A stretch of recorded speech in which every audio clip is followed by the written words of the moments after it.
Dès sa naissance, ce garçon a dû faire face à la haine de son propre frère. Simplement parce qu'il se sentait négligé par ses parents. Il a voulu utiliser un oreiller pour se débarrasser de son petit frère. Quelques mois plus tard, il a été livré par son frère à une sorcière maléfique. Quand il a grandi un peu et est devenu un jeune homme, ses deux frères ont continué à le tyranniser. Non seulement ils lui ont volé tout son argent, non seulement il a exigé de partager les biens, mais il l'a aussi mis à la rue, l'a forcé à partir faire du commerce et il s'est retrouvé coincé sur une île déserte pendant 15 ans. Mais même s'il a été maltraité par ses deux frères, qui se sont disputés son argent, le jeune homme a réussi à revenir avec une fortune colossale. Non seulement il s'est sauvé lui-même, mais il a aussi sauvé ses deux frères, qui l'attendaient là-bas, et tout a commencé dans un endroit très lointain, dans une ancienne ville égyptienne. Ici, les rues sont animées. Partout, il y a des étals de vente, et des gens qui font des achats. À ce moment-là, les 8 grandes planètes s'alignent. Puis le moment heureux de l'humanité est sur le point d'arriver. Ce moment-là, une femme enceinte est sur le point d'accoucher. Elle dit précipitamment à son fils de sortir appeler son père. Elle ajuste sa respiration pour se préparer à accoucher. Au même moment, une très grande caravane est arrivée en ville. Mais le chamelier Géada a perdu le reçu de la compte. À la surprise générale, le marchand Oma a payé la totalité de la marchandise. Cette confiance a laissé une profonde impression chez l'autre partie. C'est pourquoi il a pu acheter toute la soie de première qualité de la caravane. Même si le paiement n'était pas complet, ce n'était pas grave. Il pourrait tout vendre et régler le reste. Par la suite, les deux parties ont établi une coopération approfondie. À ce moment-là, son fils est arrivé par hasard pour annoncer que sa mère était sur le point d'accoucher. Pour exprimer sa gratitude pour la confiance mutuelle, il a décidé de nommer le bébé à naître Gada. Quand Thomas est rentré à la maison, son troisième fils, Gada, était né sans encombre. Le père avait de grandes attentes pour ce fils. La famille et les amis proches sont venus pour féliciter. Puis sous la direction enthousiaste de la grand-mère, les deux mères ont organisé la cérémonie, en franchissant les obstacles avec joie. À ce moment-là, toute la famille y était joyeuse et harmonieuse. Seul le fils aîné était malheureux. À cause de la naissance de son frère, qui lui a volé l'amour de toute la famille. À ce moment-là, Oma ne s'attendait pas à ce que le hibou à côté transmette la nouvelle. Le nouveau-né, dans une autre vallée, à l'extérieur du temple, une série de personnes en noir célébraient un rituel sacrificiel étrange. On ne voyait que 3 personnes en noir escortant un enfant monter les marches. Ensuite, une femme a pris l'enfant et l'a placé sur l'autel, ensanglanté. Mais au moment où elle a levé le couteau de 2 mètres, le hibou a brillé et s'est envolé. S'est immédiatement transformé en humain pour annoncer que Gada était né.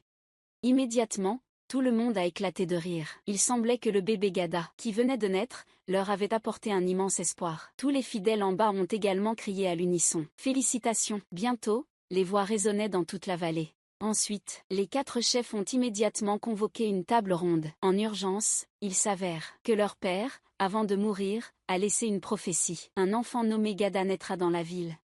Cette personne ouvrira 4 trésors scellés. Dès qu'ils auront les trésors, ils pourront détruire le roi et ses alliés, leurs ennemis, depuis longtemps. Cependant, le problème est qu'ils ne savent toujours pas comment Gada brisera la malédiction. Faut-il attendre que l'enfant grandisse, ou enlever immédiatement le fils d'Oma? Les 4 prirent immédiatement une décision, puis posèrent ensemble leurs mains sur le cercle sur la table. En fait, leur père était un spécialiste de la magie noire, qui avait laissé à ses 4 enfants 4 objets précieux dotés de pouvoirs magiques. Le premier objet était une épée sacrée. Il suffisait que le chevalier la brandisse pour soumettre l'ennemi. Si elle reflète la lumière du soleil, le faisceau lumineux qu'elle émet pourrait anéantir une armée entière. Le deuxième est la bague de gemmes. Elle peut déclencher des tempêtes et des inondations, des catastrophes naturelles déchaînées. Elle peut transformer la terre en mer en un clin d'œil. Le troisième trésor peut trouver tous les trésors enfouis sur terre. Le dernier trésor est la sphère métallique. Elle est comme un miroir, qui peut voir n'importe où dans l'univers. Mais le père avait une autre inquiétude, c'est qu'après sa mort, ces trésors ne devaient pas tomber entre de mauvaises mains. Il a donc cherché son disciple, car il sentait qu'il allait bientôt mourir. Heureusement, le disciple Louchard a trouvé une méthode. Il a combiné les lettres arabes avec les 12 signes du zodiaque, plus les 28 jours du calendrier lunaire, puis les a mélangés. Ensuite, il les a mis au hasard dans une enveloppe. On obtiendra la date de naissance et le nom, puis on jettera un sort sur l'enveloppe. Seule la personne exacte, correspondante, pourra lever la malédiction. Plus tard, par la volonté du seigneur d'Égypte, une personne capable de lever la malédiction est effectivement apparue. C'est Géa, le fils nouveau-né d'Oma, correspondant parfaitement au jour choisi. Cependant, avant que les 4 fils n'aient pu agir, Gada, à peine né, a dû faire face à son premier malheur. Car pendant que la mère était occupée à bavarder avec les gens, le fils aîné s'est furtivement glissé dans la chambre. Le cœur plein de jalousie, le garçon étrange est monté sur le lit de son frère. Puis, de sa main, il a saisi l'oreiller à côté et l'a pressé sur la tête de son frère. Au moment où le frère aîné a posé l'oreiller sur la tête de son jeune frère, soudain, une colombe blanche entra par la fenêtre. Le garçon fut immédiatement stupéfait. Ensuite, il vit un vieil homme apparaître près du lit et le gronder violemment. Ainsi, Gada échappa à la mort dès sa naissance. Plus tard, le père de l'enfant, Oma, comprit. C'est en fait son oncle qui a arrêté la tragédie à temps. Mais Oma, comment saurait-il que c'est son oncle qui a ressenti le phénomène étrange des 8 étoiles? C'est aussi lui qui a apaisé son fils aîné jaloux, les exhortant à s'entendre. Bien que le fils aîné l'ait vu se transformer en pigeon blanc. Mais il a expliqué que l'enfant devait avoir des hallucinations. Le temps passe, un mois s'écoule et Oma, le pilier de la famille, décide de partir seul en pèlerinage lointain. Mais il ne peut pas emmener sa femme qui voulait aussi partir joyeusement avec lui. Car les 3 enfants et l'entreprise, dans le magasin, avaient tous besoin de soins. Mais sa femme ne connaissait rien aux affaires. Mais il y avait longtemps qu'il y pensait. Il allait confier l'affaire à quelqu'un, nommé Wifi, le gérant, et sa femme n'avait qu'à rester à la maison pour encaisser l'argent chaque jour. Pour être sûr, ils ont même signé un contrat devant les anciens. Chaque jour, une fois le règlement terminé, il rentrait chez lui avec l'oncle Adula pour vérifier. La femme était alors un peu rassurée. J'espère aussi que les mauvaises habitudes de mon fils aîné pourront être améliorées sous votre éducation, car rien que d'évoquer les colombes blanches. L'enfant devient immédiatement tendu. Prends bien soin de Fatima. Tu n'as pas besoin de me le rappeler, Oma. À peine Oma parti, sa femme a découvert un grain de beauté sur l'épaule de Gada. Il était clairement juste un petit point avant, mais l'étoile est maintenant en forme de cœur. Si grande, plus elle y pense, plus elle trouve ça étrange. Elle est donc allée trouver son oncle expérimenté pour lui demander. Cependant, son oncle a dit que ce grain de beauté semblait être un signe. Il existait peut-être depuis longtemps, mais les gens n'y prêtaient pas attention. Quant à la belle-fille, qui doute d'être une colombe blanche, il a habilement changé de sujet. Presque au même moment, un danger visant le petit Gada se profile également, car les enfants des 4 sorciers sont arrivés discrètement au village. La femme qui les dirige se fait appeler Madame Sawashi. Ils s'installent dans une petite auberge. Peu de temps après, la femme se rend au magasin familial des Oma. Elle découvre qu'ici, à part le 2e fils qui s'occupe de l'accueil, il n'y a que le serveur. Wafa a signé un contrat pour devenir gérante temporaire. Donc elle n'avait qu'à montrer un peu de charme pour facilement séduire ce garçon idiot. Ensuite, elle a changé de sujet pour parler de Géa, l'enfant qui vient d'avoir un mois. Bien que Wafa soit un peu méfiante, elle a finalement cédé à la beauté incroyablement séduisante. Qui aurait cru qu'un peu plus tard, ils se rencontreraient par hasard une 2e fois dans la rue. La femme a de nouveau suggéré d'amener Gadar. Elle accepterait de sortir avec Wafa sur la pelouse en famille. Et c'est exactement ce qui s'est passé. La femme a vu l'enfant et a souri radieusement. Elle a immédiatement donné une friandise à l'enfant. Cependant, peu de temps après, la femme a de nouveau suggéré que la famille de 3 personnes passe toute la journée sur la pelouse. Il n'y avait rien d'intéressant. Autant trouver une chambre pour jouer aux cartes, avant que le jeune homme n'ait le temps de réagir. La femme a mis le reste du bonbon dans la main de Wafa. Voyant le canard à portée de main, comment le jeune homme naïf et célibataire pouvait-il laisser la beauté s'échapper? Alors, il a réfléchi un instant avec la partie inférieure de son corps. Puis il a titubé jusqu'à la petite auberge. Il était évident qu'un piège avait été tendu ici. Quand la famille de 3 personnes est entrée dans la chambre, Wafa s'est immédiatement effondré sur le lit et s'est endormi. Il s'est avéré que lui et l'enfant avaient tous deux été drogués par la femme. Ainsi, Gada a été facilement emmené par la femme qui l'a dupé. Quand il s'est réveillé à nouveau, il a découvert que ses vêtements avaient été enlevés. La femme et l'enfant avaient disparu. Depuis qu'il dormait profondément, seul le propriétaire de l'auberge est venu lui demander le prix de la chambre. Le jeune homme idiot réalisa soudain. Mais l'autre partie se moqua. Qu'il amène une femme dans une chambre n'était certainement pas une bonne chose. Voyant la situation défavorable, il feignit immédiatement d'avoir mal au ventre et sortit de l'auberge. Mais il ne savait pas que cette escroquerie était un piège tendu par l'aubergiste et ses 4 grands gangsters spécialement pour lui. Les 4 frères, eux, ont commencé à boire pour célébrer cette victoire. Mais ils ont aussi rencontré un problème. Le nouveau-né qu'ils ont volé ne veut pas manger. Que faire? Heureusement, les femmes ont un avantage inné. Mais dès qu'elle a ouvert la porte de la chambre, elle a été stupéfaite. Le bébé qu'elle venait de voler avait disparu du berceau. De l'autre côté, la mère inquiète a attendu la fermeture du marché. Toujours pas là. Wafa ramène son enfant à la maison. Elle envoie rapidement quelqu'un le chercher. Elle demande aussi à son 2e fils, honnête, de l'aider. Mais son fils aîné, toujours jaloux, reste indifférent et immobile. Elle ne peut que s'asseoir sur le canapé et pleurer à chaudes larmes. Si son mari rentre, que va-t-elle lui dire? À ce moment-là, elle aperçoit le pigeon blanc. Elle l'avait vu la dernière fois. Est apparu soudainement. Puis elle entendit le cri d'un nouveau-né. Provenant de la chambre. Gadara était assise sur le lit, complètement guérie, semblant juste avoir faim. Mais lorsque la mère, paniquée, s'approcha, elle fut stupéfaite de découvrir qu'une boucle d'oreille supplémentaire était apparue sur l'oreille de son enfant. Étrange, qu'est-ce que cela pouvait bien signifier? La femme se rendit immédiatement chez son oncle paternel, Adula, qui vivait reclus dans le désert. Quoi qu'il arrive, elle devait résoudre le mystère qui la tourmentait aujourd'hui. Mais à sa surprise, son oncle lui posa une question en retour. « Aimes-tu ton fils Gada? Si tu l'aimes, ne pose pas ces questions inutiles. Car un œil maléfique surveille la croissance de l'enfant. Et cette boucle d'oreille en or est un talisman qu'il faut garder précieusement. C'est un objet créé au nom du vrai Seigneur. » La mère était de plus en plus confuse en écoutant. Qui est-ce? Et pourquoi suivent-ils son fils de quelques mois seulement? Se pourrait-il que Gada puisse devenir l'un des dieux? Mais l'oncle a dit qu'il suffisait de le protéger. Et Gada grandirait et deviendrait fort, sous la protection du vrai Seigneur. À ce moment-là, l'oncle remplacerait les boucles d'oreilles par un collier à porter sur la poitrine. Mais il faut absolument se souvenir de ne pas laisser les autres le toucher ou le faire tomber en jouant. Même les membres de la famille ne le peuvent pas. Surtout Salem, le fils aîné extrêmement jaloux. Et surtout, n'en parlez à personne. Sinon, les colombes blanches ne viendront plus jamais vous protéger. Bien qu'elles ne comprennent pas pourquoi, la mère comprend le principe de son oncle, selon lequel les secrets du ciel ne doivent pas être révélés. Ainsi, sous la protection instantanée de l'amulette, Gada est devenu un homme fort. Il est devenu un marchand éloquent, qui amusait souvent ses clientes. Et ainsi, par inadvertance, son talent pour les affaires a fait que le magasin a prospéré de plus en plus, jusqu'au jour où il a vu une belle femme en bleu passer devant la porte, avec un sourire éclatant. Il a été captivé par son aura. Ce sourire correspondait parfaitement à son sens de l'esthétique. Alors, il a immédiatement confié son travail au serveur, puis l'a suivi inconsciemment. À ce moment-là, dans son cœur, Gadar avait un secret d'amour. Car c'était le printemps de sa vie. Ainsi, leurs deux cœurs se sont rapidement heurtés, comme un éclair. Oui, lui et la belle femme se sont tenus la main avec succès. Tu me manques tellement. Tu me manques aussi, Gadar. Ils se sont ainsi perdus dans l'amour. La belle était impatiente d'épouser Gadara, mais son père était très traditionnel. Il insistait pour que ses frères se marient d'abord, avant que ce ne soit son tour. Il était clair que ces deux frères étaient devenus un obstacle à leur mariage. Maintenant, Gadara avait plus de 30 ans, et toutes les amies de la belle avaient déjà des enfants. Alors Gadara a promis, nous réglerons ça quand les deux familles se rencontreront. À ce moment-là, la belle devine soudainement si c'est la amulette autour de son cou qui a empêché leur mariage.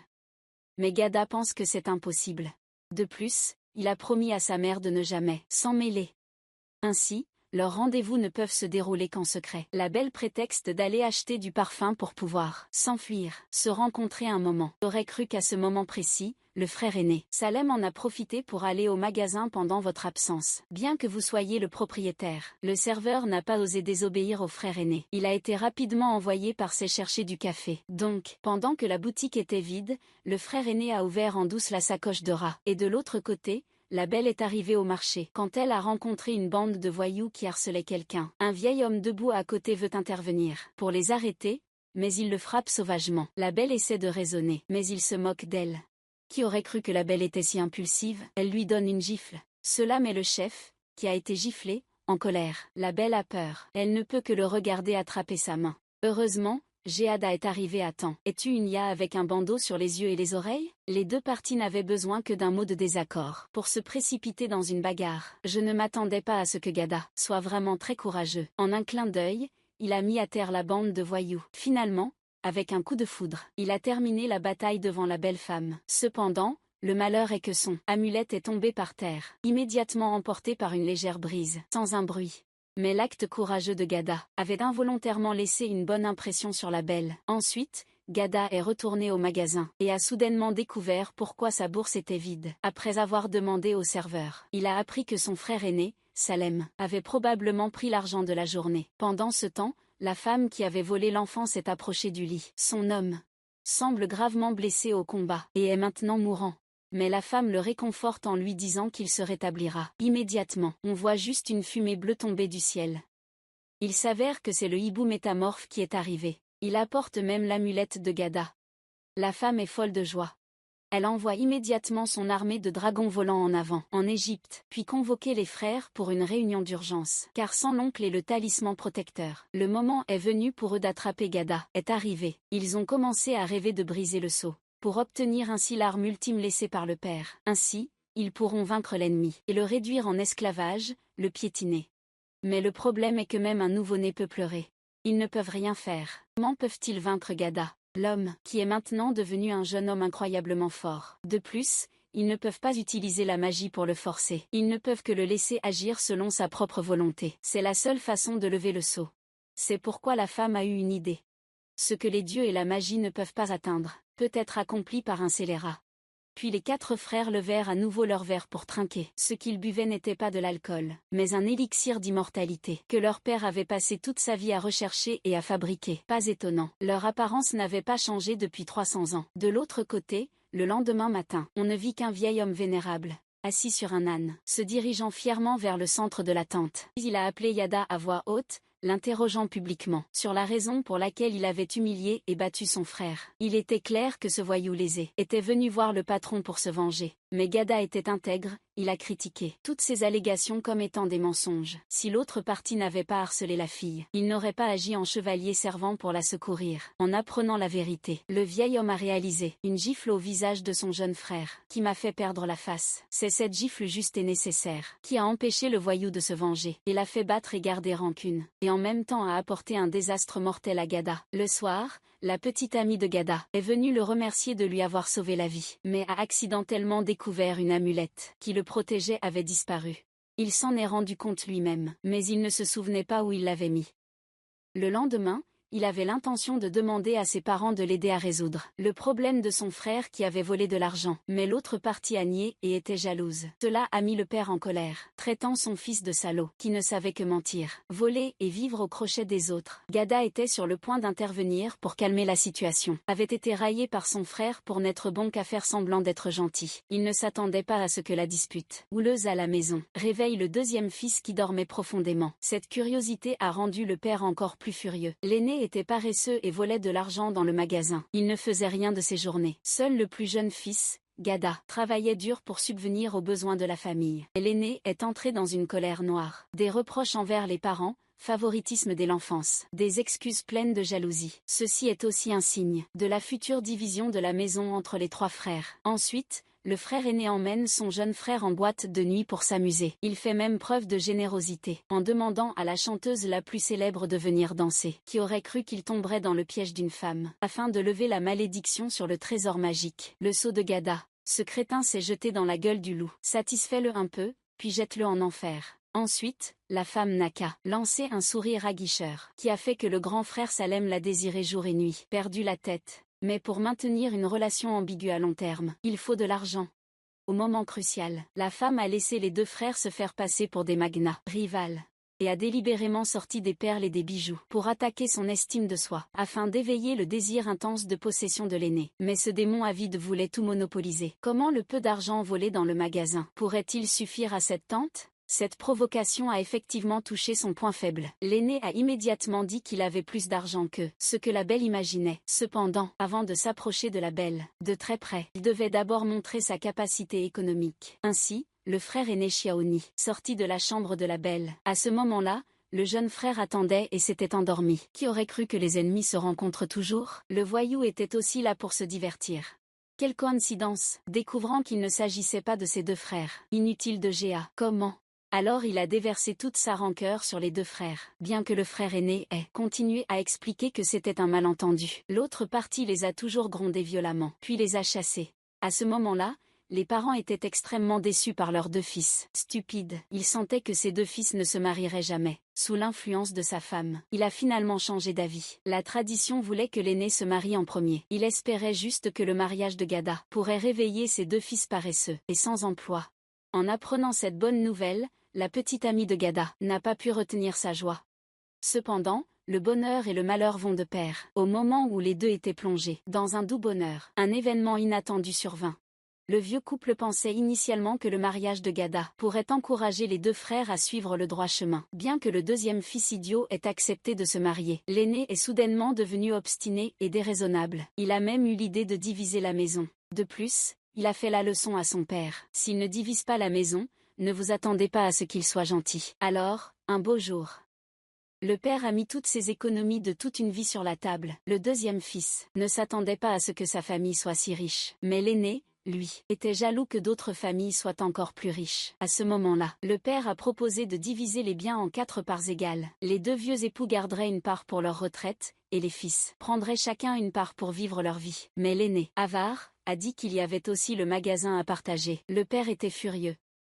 Il faut savoir que le magasin, il l'avait construit de ses propres mains. De plus, il avait déjà partagé tous les revenus. Les parents n'étaient même pas encore morts, et ils étaient déjà pressés d'hériter du magasin. Impuissant, Gada a proposé d'utiliser sa part d'argent pour racheter les parts des deux frères.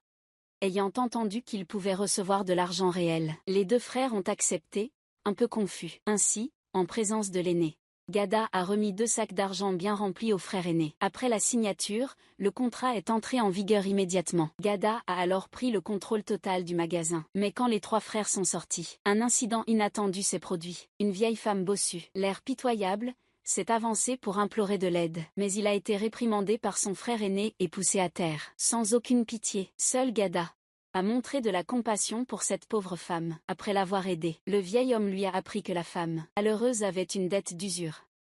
Même sa fille était entraînée dans ce bourbier de dettes. Effrayant. Ensuite, Gada, gentiment, a invité la vieille femme à manger dans son magasin. Je viens de découvrir la situation difficile de cette vieille dame. Il s'avère que son fils est tombé dans le piège de l'usure. S'il empruntait un dinar, il devait en rembourser 2 à l'échéance. La vieille dame vivait de la fabrication de filets et de la pêche pour les autres pour gagner sa vie. Ils vivaient tous les 3 ensemble, s'entraidant. Mais voyant la santé de sa mère décliner, le fils a contracté un prêt usuraire pour s'occuper de son vieux père. Maintenant, le fils en est mort. Mais il s'en prenne à sa fille célibataire, menaçant de l'emmener au marché aux esclaves pour la vendre et payer la dette. Gada est très compatissant avec la situation de la vieille femme. Mais quand il entend qu'elle doit 40 dinars, il est aussi embarrassé. Il ne peut sortir que 5 dinars, car le reste de ses biens, après le partage de l'héritage, ne lui permet pas de payer plus, ont été utilisés pour acheter les parts de ses 2 frères. En entendant cela, la vieille femme jeta un regard furtif au gentil Gadara. Il était clair que tout cela n'était que mensonge. Pourtant, Gadara restait très honnête et gentil. Il ajouta que pour le reste de l'argent, une fois toute la marchandise vendue, il trouverait un moyen de le rassembler. Au moment où il tendit le sac d'argent à la vieille femme, Gadara aperçut soudain une scène étrange. La vieille femme s'était soudainement transformée en une belle jeune fille, pleine de jeunesse. « Mon Dieu! Qu'est-ce qui se passe ? Qui êtes-vous » La belle s'empressa d'expliquer. « J'ai enfin rencontré quelqu'un de bon et d'honnête. Elle s'appelle Zatabaa, la fille du roi Asa. Parce qu'elle avait puni une femme avec le feu. Son père, en colère, lui a jeté un sort. Il l'a condamnée à errer dans les rues sous la forme d'une vieille femme laide, jusqu'à ce qu'elle rencontre une âme bienveillante qui pourrait briser le sort. Et, par chance, elle a rencontré Gada aujourd'hui. Bénie par Dieu, elle pourra enfin abandonner sa forme de vieille femme. » Gada, stupéfait, bégaya, ne sachant que demander. Mais la belle continua. Pour le remercier de lui avoir sauvé la vie, elle aidera Gada quand il en aura besoin. Mais il faut absolument qu'il retienne une formule magique. Oh, Gada, serviteur du sanctuaire, ne me laisse pas me reposer, ne me laisse pas rêver, jusqu'à ce que je te trouve. Il suffit que Gada récite cette simple incantation, et la belle apparaîtra aussitôt pour aider. Mais Gada n'a pas eu le temps de mémoriser, qu'il a vu la belle s'en aller précipitamment. Heureusement, la bourse est toujours là. Même le Gada ne s'en souciait pas. Mais ensuite, il a rencontré un problème insoluble. Il aurait pu se marier sans encombre. Mais maintenant, la dot le met dans le pétrin. Pour offrir à sa petite amie un mariage grandiose, il a décidé de partir en voyage d'affaires. Il a une bonne réputation au marché. Il a donc pu emprunter des produits spéciaux à d'autres commerçants. Si vous les revendez en chemin, les bénéfices seront bien plus élevés. Gada avait promis à sa fiancée qu'il lui offrirait un mariage unique dans 3 mois. Son idée fut également soutenue avec enthousiasme par ses parents. Ils ont investi tous leurs biens et s'occuperaient du magasin à la place de leur fils pendant son absence. Il semble que tout soit prêt. Géa a rapidement contacté le capitaine d'un navire marchand loué et a formé une équipe de marchands. Au moment où il s'apprêtait à se lancer dans une grosse affaire, le danger est également arrivé en silence, parce que ce capitaine fréquentait aussi souvent les bars de la ville. Les nouvelles de Gada, s'apprêtant à partir en affaires, n'ont pas tardé à se répandre. Peu de temps après, les 4 fils du sorcier noir ont appris la nouvelle. Alors, leur plan est de faire faillite à Gada, mais pas en brûlant son magasin, parce que je sais que Gada est une personne très respectée dans la guilde des marchands, même sans magasin. Il peut obtenir de l'aide d'autres marchands pour reconstruire sa carrière. Son plan est de forcer Gada à quitter la ville. La niche en s'essinera. Ainsi, il ne sera plus protégé par les dieux. Ils auront alors une chance de maîtriser Géada, avec un cœur fort. C'est pourquoi elle a utilisé une fois de plus sa beauté pour séduire le capitaine, qui s'apprête à partir avec Géada pour naviguer. Et vous voulez attirer le capitaine, pas seulement vous. Attatant du cône, Kia a discrètement donné au capitaine un sac d'or, demandant au capitaine, à son retour, de mettre la tête de Gada dans le sac, recouverte de sel de mer pour éviter la moisissure. C'est une transaction qui doit être effectuée. Sinon, ils prendront la tête du capitaine lâche, le foie de Kia dans le sac de sel, et la vie de Gada. À partir de là s'est ouverte un nouveau chapitre plein de tempêtes. Ton navire marchand vient de prendre la mer. Le capitaine a hâtivement lâché le pigeon voyageur. Au début, Gada pensait qu'il envoyait des nouvelles rassurantes à sa famille, qui aurait cru qu'il serait frappé dans le dos par quelqu'un. Tu t'es évanoui immédiatement, puis tu as été jeté dans la cale. À ce moment-là, ton oncle à la maison a immédiatement senti le danger. Mais comme Gada avait quitté la ville, il ne pouvait pas te protéger. C'est pourquoi nous ne pouvons qu'implorer la protection de Saint Allah. Sans recevoir de nouvelles de la colombe, la fille du sorcier noir monta immédiatement sur un dragon pour voler. La silhouette imposante du dragon a obscurci tout le navire. Il s'est avéré que le capitaine et la femme avaient secrètement conclu un accord. D'un côté, cela a réussi. La femme viendra immédiatement chercher Géada. Cependant, après avoir reçu le reste de l'argent, le capitaine fit une petite demande, disant que l'autre partie pouvait prendre tous les organes, comme le cœur, le foie, la rate, les reins, mais devait absolument laisser la tête de Gada, qui aurait cru que la femme n'avait pas l'intention de tuer Gada, mais voulait seulement l'emmener pour briser la malédiction du dieu. Elle assura qu'elle ramènerait Gada en toute sécurité, après 1 heure. Malheureusement, le capitaine, méfiant, ne la crut pas, car tant que Gada était en vie, qu'à son retour, il sera tué par des voyous, payés pour le faire. Ainsi, certains veulent que Gada meure immédiatement, tandis que d'autres veulent que Gada brise la malédiction avant de mourir. Voyant les 2 camps se disputer sans fin, la situation a soudainement changé. Le capitaine, profitant de sa force supérieure, ne veut pas seulement prendre toutes les marchandises et l'argent de la femme, mais aussi le dragon qui vole là-bas. En entendant cela, la femme s'est immédiatement mise en colère. Elle a juste levé la main doucement, et a projeté le capitaine sur la rambarde. Puis elle a de nouveau agité la main. Le malheureux marin est tombé sur le pont.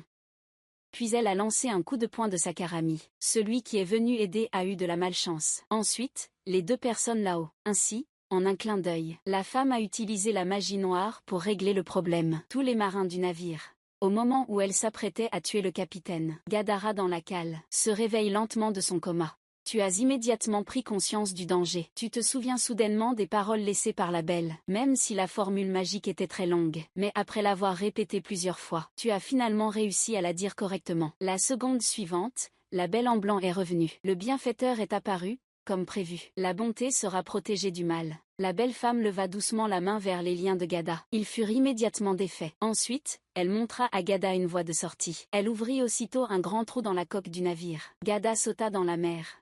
Allez, alors que la femme aux arts noirs mettait le feu à la coque, Gada s'était déjà échappée dans la mer d'encre. Tu as eu la chance de trouver une planche de bois et de t'y accrocher. Tu as regardé le navire marchand en feu au loin. Par ta vie, tu as tout perdu lors de ce voyage. La femme qui a vu Gada dans la cabine s'est échappée. Elle a immédiatement enfourché son dragon et est partie. De retour dans la vallée, elle a immédiatement allumé la boule de cristal magique. Puis elle a lancé un sort pour commencer à chercher Gada. À ce moment-là, Gada dérive en mer. Une nuit, il arrive sur une petite île, regardant vers la mer. Il ne sait pas quand il pourra retourner dans sa patrie, qu'il désire jour et nuit. Quand il a froid, il allume un feu. Quand il a faim, il mange des herbes sauvages de la montagne. Quelques jours plus tard, il voit enfin un grand bateau passer. Mais peu importe combien il criait, il ne recevait aucune réponse de l'autre partie. Dans son désespoir, Gada sombra doucement dans le rêve. Dans le rêve, Son oncle lui dit qu'il y a des créatures toxiques sur Terre qui prendront forme humaine et nuiront au monde. Le conflit entre le bien et le mal est éternel, et il existera toujours, tant que la vie continue. Même si Gada ne comprend pas les enseignements profonds de son oncle, il sait qu'il doit se relever fort de cette adversité et en devenir plus mature et plus fort. Le rêve de son oncle a finalement ouvert les yeux de Gada. Il a repensé à sa fiancée qui l'attendait à la maison. C'est l'amour et l'espoir qui l'ont rendu plein d'entrain une fois de plus, au lieu d'attendre la mort. Autant se lever et trouver son propre chemin. Après avoir marché sans espoir pendant un temps indéterminé, il a finalement trouvé un ruisseau clair qui pouvait étancher sa soif. Il a continué à s'enfoncer dans la montagne le long du ruisseau, et a soudainement aperçu un petit village rempli de maisons. Cette fois, je suis sauvé, mais en entrant dans le village, il a été surpris de constater qu'il n'y avait apparemment personne ici. Le quartier autrefois animé est maintenant vide, comme si toute vie avait disparu. Suis-je dans une ville fantôme? L'espoir qui venait de naître s'est éteint. Heureusement, tu as des outils que tu peux utiliser. Maintenant, ta survie ne sera plus un problème. Mais comment vas-tu rentrer chez toi? Et ta famille, qui n'a toujours pas de nouvelles de Gadar? Tes parents étaient tellement inquiets qu'ils étaient épuisés. Ta fiancée était comme une âme perdue, assise toute la journée à la fenêtre, attendant et pleurant. Seuls tes deux frères, qui venaient de se séparer de toi, sont devenus de riches playboys et libertins, vivant chaque jour dans le luxe, le vin et les femmes. Ton frère aîné, Salem, se souvient toujours de la chanteuse qui a soudainement disparu du bar. Mais le patron n'en savait rien, supposant seulement que la belle avait sûrement suivi un riche marchand. Pour apaiser leur douleur, les deux frères furent emmenés par le patron sur le lieu du combat de coq. C'est alors qu'ils furent repérés par un autre riche homme d'affaires, après avoir appris qu'ils étaient les fils du plus célèbre marchand de bétail local. Ce riche homme a immédiatement augmenté la mise à 3000 dinars. À ce moment, le jeune frère, Sali, voulait s'arrêter à temps, par timidité. Mais l'aîné avait peur d'être ridiculisé par tout le monde. De plus, le propriétaire du bar a dit que ce coq de combat n'avait jamais perdu. Finalement, sous l'acceptation lâche du jeune frère, l'aîné a misé les 4000 dinars. Toute la fortune des deux frères. C'était clairement un piège tendu par quelqu'un d'autre. Comment ces deux frères stupides ont-ils pu avoir la chance d'obtenir cet argent mal acquis? Finalement, le coq de combat noir a perdu. À partir de là, les deux frères paresseux sont devenus très pauvres. Ils ne pouvaient que ramasser les légumes pourris jetés par les riches pour survivre. Comparé aux deux frères qui étaient aussi tombés en disgrâce, la situation de Gada, qui n'a jamais abandonné l'espoir, était complètement différente. Tu fais griller du poisson au bord du ruisseau. Ce sera ton repas le plus somptueux depuis des jours. Cependant, à ce moment précis, Gada voit une femme apparaître soudainement dans l'eau. Gada est surpris, mais juste après, il la voit marmonner quelque chose, et le poisson grillé sur la pierre saute automatiquement dans l'eau. La femme continue de réciter le mantra. Les carpes entendent l'appel, et se rassemblent autour d'elle, formant un cercle. Avant que Gada ne puisse réagir, la femme plonge dans l'eau. Ce qui laisse Gada, au bord du ruisseau, perplexe. Il a clairement vu de ses propres yeux le poisson grillé étrange, sauter dans l'eau. Mais pourquoi maintenant? Se retourne pour regarder le poisson sur la pierre, indemne. Tout ce qu'il voit est difficile à expliquer. Serait-ce une île magique? Mais juste à ce moment-là, il voit une scène familière. La sirène continue de réciter son texte. Immédiatement, la carpe saute dans l'eau. Géa est déconcerté. Pourquoi est-ce exactement la même scène qu'il vient de voir? La sirène s'apprêtait à partir. Il s'empressa de l'appeler. Après avoir demandé à Anne, il finit par apprendre que son nom était Lemay. Cependant, ce qui était surprenant, c'est que, elle a dit que les 3 enfants grillés là-bas étaient des sirènes qui mangent des humains, ce qui est impardonnable par Dieu. Mais quand il a demandé comment partir d'ici, la sirène a dit que le destin ne peut être révélé. Mais je peux te donner un petit indice. Quant à savoir si tu peux le comprendre, cela dépend de ton talent. Heureusement, il était assez intelligent. La sirène dit qu'en traversant le lac, il verrait un trou noir. Mais il ne devait pas s'arrêter. Il ne devait pas non plus essayer d'en découvrir les secrets. En continuant tout droit, il verrait un mur circulaire. Derrière cette porte, il trouverait la réponse. Après avoir dit cela, la sirène se précipita dans l'eau. Même si Géa n'a pas tout compris, il a finalement un espoir de s'échapper d'ici. Il n'y a plus d'autre moyen maintenant. Il ne peut qu'écouter la fée et avancer pas à pas. Ensuite, il a traversé le ruisseau et a soudainement découvert un arbre desséché. Il s'est approché pour regarder de plus près. Effectivement, à côté de l'arbre, il y avait un trou noir étrange. C'est peut-être le trou dont la fée a parlé. Mais alors qu'il s'apprêtait à s'approcher pour confirmer, le magma a jailli de manière inattendue, le brûlant. Avant qu'il ne puisse réagir, il a vu une tête apparaître dans les flammes, un crâne rouge. Le crâne a donné à Gada deux choix de mort, être libéré de la malédiction dans le lac, ou être brûlé vif. Gada était stupéfait. Le crâne n'a rien dit, a ri 2 fois, puis a craché du magma brûlant.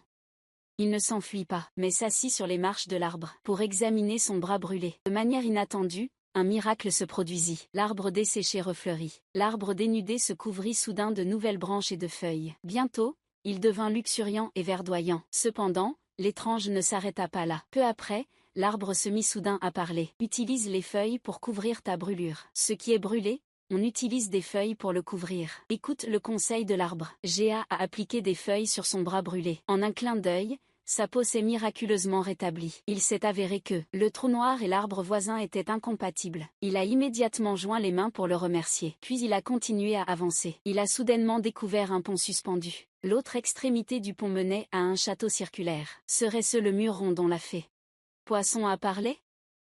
Mais en dessous, c'est un abîme profond. Seul ce pont de corde, branlant mène à l'autre rive. Pour trouver la réponse, Gaara a dû serrer les dents et faire le premier pas. Mais à mi-chemin, la planche s'est soudainement cassée. Heureusement, il a réussi à attraper la corde et à grimper grâce à son fort instinct de survie. Ainsi, après d'innombrables difficultés, il finit par entrer dans le château. Peu après, il aperçut le roi aux cheveux ébouriffés. Après avoir discuté, Gada apprit alors l'histoire du roi aux cheveux d'argent et de la sorcière. Elle était la fille d'une sorcière et la belle reine du roi aux cheveux d'argent. Chaque soir, avant de se coucher, elle versait un somnifère, caché dans sa bague, dans son vin. Puis elle tendit la coupe de vin au vieux roi. Ensuite elle exhiba son corps brûlant.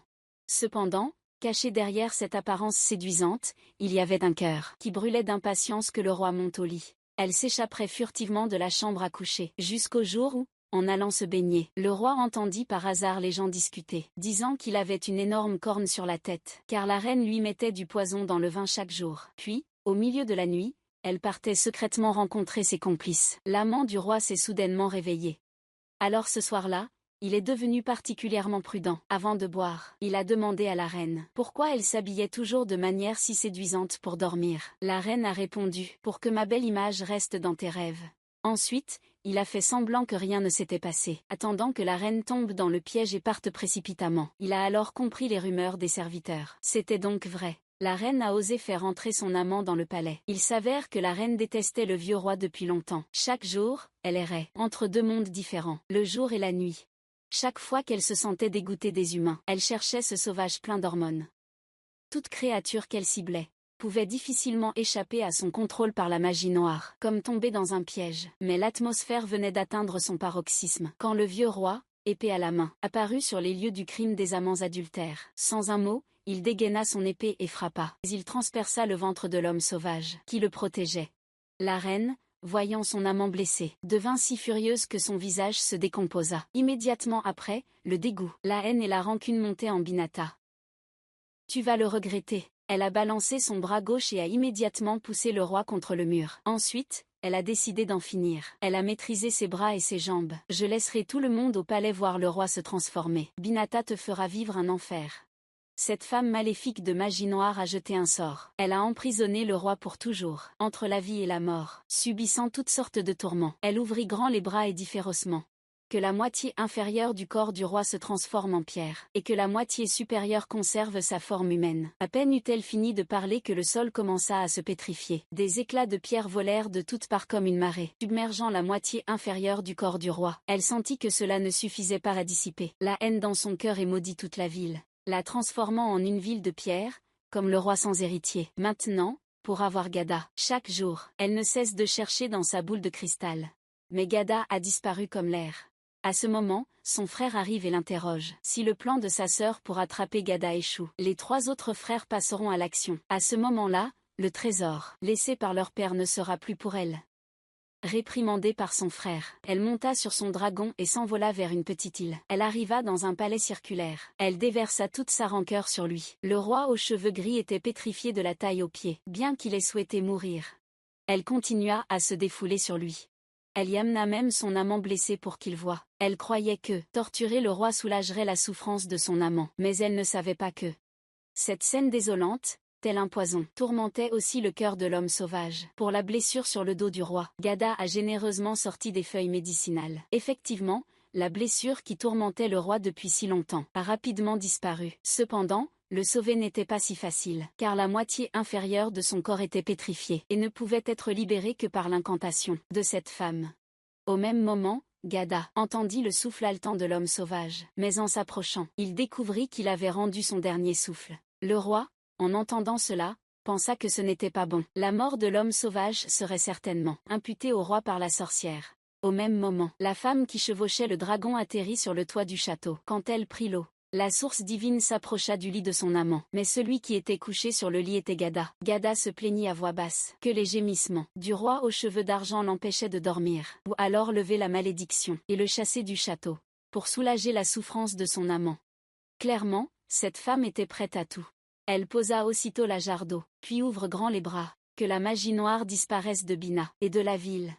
Le roi aux cheveux d'argent a facilement retrouvé sa liberté. Tout le château a également retrouvé le soleil, qu'il n'avait pas vu depuis longtemps. Après le départ du roi aux cheveux d'argent, la femme a souri et est remontée sur le lit. Soudain, Géa a planté l'épée dans le ventre de la femme. Prends ce cadeau bien mérité. Heureusement, j'ai eu de la chance et je ne suis pas encore mort, à cause de mes graves blessures. La sorcière est immédiatement retournée à sa tanière à dos de dragon. Mais avant qu'elle n'ait pu récupérer son énergie, j'ai vu son frère lui rendre visite soudainement. C'est avéré que son frère savait ce qui s'était passé, à cause de l'amour aveugle de sa sœur pour cet homme barbu. Le royaume de Bina est tombé dans le chaos.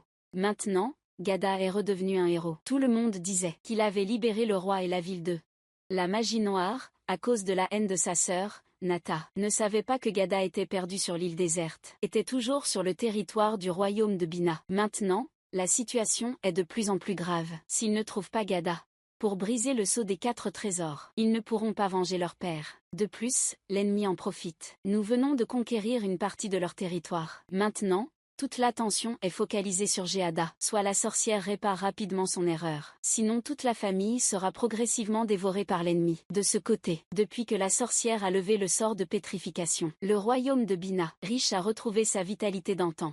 D'une ville fantôme sans âme, elle est redevenue animée. En une nuit, Gada fut accueilli chaleureusement par le roi. Il reçut une magnifique tenue de soirée sur mesure. Cependant, en se regardant dans le miroir, Gada découvrit soudain à quel point il avait vieilli. Même ses cheveux étaient devenus gris. Il n'était resté sur l'île que 10 jours. À ce moment-là, le roi sourit. Gada, tu es sur cette île depuis 15 ans. Gada fut stupéfait. Que se passait-il donc? Il s'avère que l'île avait été pétrifiée par la magie noire d'une sorcière. Un jour ici équivalait à un an dans le monde extérieur. Si Gada n'avait pas intelligemment brisé la malédiction, l'île n'aurait pas encore retrouvé son état normal. À ce moment précis, tous les habitants du royaume de Bina se rassemblèrent devant le palais. Ils ont enfin rencontré le héros qui les a libérés de la magie noire. Cependant, au milieu des acclamations de la foule, Gada regrettait encore plus sa famille restée au pays. Il a donc refusé les invitations répétées du roi à rester, n'acceptant que quelques tissus et des soies précieuses offertes. Ensuite, escorté par une immense flotte marchande, il est finalement parti pour retourner dans sa patrie. Et ça a eu 15 ans d'absence. Mais tu ne savais pas qu'en 15 ans d'absence, ta famille a connu un grand malheur. Ta mère est devenue aveugle et a dû mendier dans la rue. Seule ta fiancée venait souvent s'occuper d'elle. Ton deuxième frère inutile est devenu laveur de vaisselle, devant écouter les ordres des femmes tous les jours. Ton frère aîné est devenu serveur dans un bar. Pour gagner son pain, il a dû supporter toutes les moqueries des clients. Les 2 frères, non seulement pauvres, mais aussi, pour plaire au patron, se sont battus lâchement. Contre toute attente, ils l'ont irrité. Résultat, ils ont été chassés du bar. Leur gagne-pain, l'ancien président respecté, est maintenant vieux et faible. Étonnamment, le voyou sous ses ordres l'a remplacé pour devenir un tyran. Non seulement cela, mais ce voyou convoitait aussi la beauté de sa fiancée. Gada est même officiellement venu chez elle pour la demander en mariage, mais elle l'a catégoriquement refusé. Même si vous étiez le dernier homme sur cette terre, je ne vous épouserai pas. À ce moment précis, l'oncle centenaire de Gada est venu lui rendre visite au bon moment, gâchant son plan de fiançailles. L'immédiat du voyou. Mais il a aussi prononcé des paroles cruelles. Ce que je n'ai pas, les autres ne l'auront pas non plus. Ensuite, ses parents, inquiets d'être vengés, ont commencé à vaciller. Ils ont même conseillé à leur fille de bien réfléchir à sa situation actuelle. Un anneau humiliant d'épouser vaut mieux que de se faire arracher le visage et d'être forcé d'épouser ce voyou. En entendant cela, l'oncle, ne voulant pas s'immiscer dans les affaires familiales, se leva et prit congé. Mais avant de partir, il sourit et fit un clin d'œil à la fiancée de Gadar. Ce geste, clairement, lui donna un immense espoir. L'oncle avait sûrement été béni par les dieux. Gadar, non seulement était en vie, mais il rentrerait bientôt à la maison. En effet, à ce moment-là, Gadar était réellement de retour à la maison à cheval. À peine entré dans le marché, il a vu sa mère manger au bord de la route. Après 15 ans de séparation, les deux se sont immédiatement serrés dans les bras. C'est alors qu'il a appris que ses deux frères étaient ruinés à cause du jeu. Leur famille était ruinée, et son père est mort de trop de pression. Sa mère a pleuré jusqu'à en perdre la vue. Plus malheureux encore, les créanciers, qui lui devaient de l'argent, sont rapidement arrivés. Ils voulaient prendre la maison et le magasin pour rembourser la dette. Finalement, sous l'arrangement du chef, sa mère, à contre-cœur, a accepté d'hypothéquer la maison et le magasin, laissant une lueur d'espoir de rachat pour Gada. C'est ainsi qu'elle a survécu en mendiant. Jusqu'à présent, les parents de la fiancée l'ont souvent invitée à vivre avec eux, mais elle a toujours refusé, ne voulant pas les déranger. De ce côté, la mère et le fils avaient tant de choses à se dire. Quant à ce voyou, après avoir reçu la nouvelle, il était furieux. Il s'avère que le capitaine avait coupé les ponts à l'époque, parce qu'il n'avait pas pu tuer et voler. Il semble que cette fois, il doive agir lui-même. Je vais te tuer, Gadara. Je vais te tuer de mes propres mains. La seule personne qui attendait le retour de Gadara n'était bien sûr pas seulement sa mère, mais aussi une femme qui, chaque jour, restait collée à la fenêtre toute la journée, pour coudre des vêtements, juste pour pouvoir entendre les nouvelles de la rue, le plus tôt possible.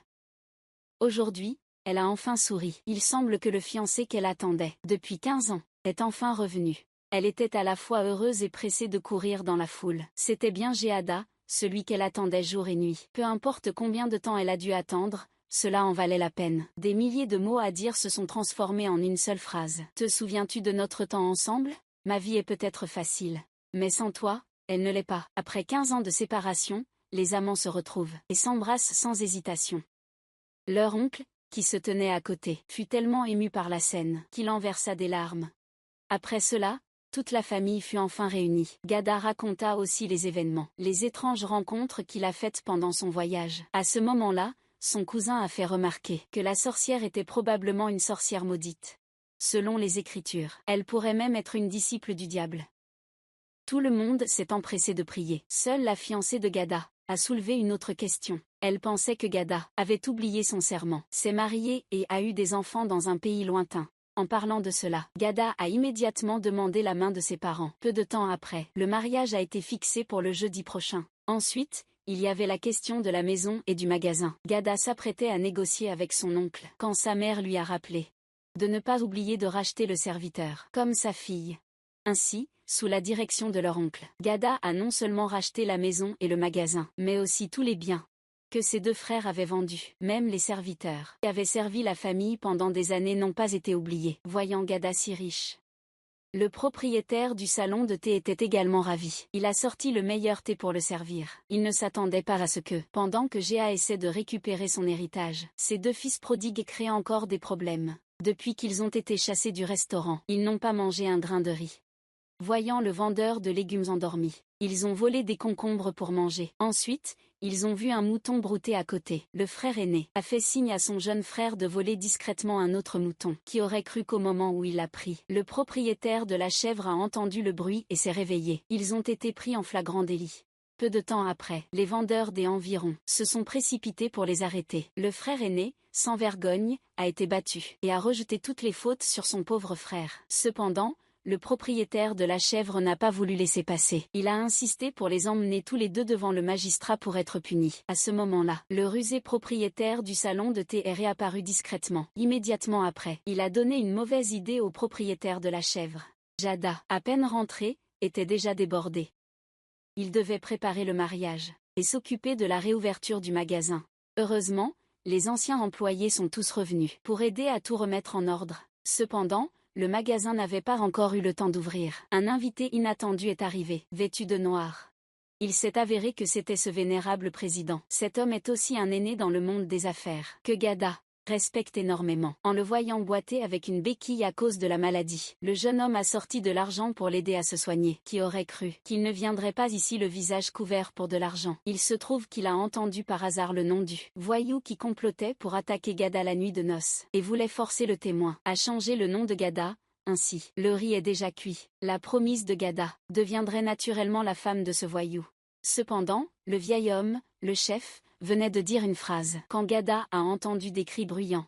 Dehors, il n'a vu que 2 frères qui ont fait irruption. Tritu est attaché sur le dos du chameau et est promené dans les rues, passant par le magasin de Gada, afin de préserver la bonne réputation laissée par son père. Gada accepte de rembourser le double de la valeur de la chèvre perdue. À ce moment-là, le propriétaire du salon de thé fait semblant de maintenir l'ordre et demande à la foule excitée de se disperser, après être rentré chez lui. Bien que Gada soit très mécontent que ses 2 frères laissent leur mère mendier dans la rue, mais finalement, il s'est attendri et les a recueillis. Mais il ne s'attendait pas à ce que c'est cet acte de bonté qui a semé les graines du malheur. Pour plus tard, le lendemain, la mère a été amenée à la boutique par un voisin bienveillant de Gada. Elle avait préparé un délicieux petit déjeuner pour ses fils, les 3 frères. Après tant d'épreuves, ils étaient enfin réunis joyeusement. Mais l'aîné a prétexté ne pas avoir faim, disant qu'il voulait aller au salon de thé pour réfléchir un instant et qu'il reviendrait plus tard. La mère a dit à Gada de ne pas se précipiter pour ouvrir, d'attendre d'avoir passé sa lune de miel avec sa nouvelle femme. Ce ne serait pas trop tard. Mais Gada, naïvement, a expliqué que ses 2 frères s'occupaient temporairement du magasin. Il ne devrait pas y avoir de problème. De plus, la lune de miel ne durera pas longtemps. S'il y a un problème, il reviendra vite pour le résoudre. Au même moment, sa fiancée a commandé 6 verres de jus au magasin d'en face. Elle a demandé au propriétaire de les préparer et de les apporter au magasin de Gada, et elle a même invité le propriétaire à commander du vin pour son mariage. Cependant, cette scène chaleureuse a de nouveau été aperçue par le hibou qui la guettait à la porte. À ce moment, la sorcière, poignardée par Géa, ne voulait pas rester immobile. Elle jeta du tchouessa dans l'encensoir, puis joignit ses mains et commença à faire des sorts. Utilisa des incantations pour invoquer le guérisseur. À la frontière de l'enfer, Taishang Laojin, dépêchez-vous comme un décret. Tandis que le rituel étrange progressait lentement. Alors le malheur de Gada s'est abattu silencieusement. Et celui qui a maudit Gada était son frère aîné, qui le haïssait viscéralement depuis l'enfance. Il était assis, perdu dans ses pensées, dans un salon de thé. Quand le propriétaire du salon de thé a découvert son secret, il s'est approché mystérieusement pour entamer la conversation, expliquant sans cesse que le fait de l'avoir attaché sur le dos d'un âne et de l'avoir promené dans les rues était en fait une aide, parce qu'ainsi, il pourrait à la fois échapper à la prison et lui offrir une belle fin, sans plus avoir faim. Ensuite le patron s'est acharné sur lui, le questionnant sans cesse pour savoir ce qui le rendait malheureux. Puis, au bon moment, il a envoyé quelqu'un apporter une chicha, la meilleure façon d'accueillir un invité de marque. Donc, notre plan de vengeance cruelle a été secrètement préparé.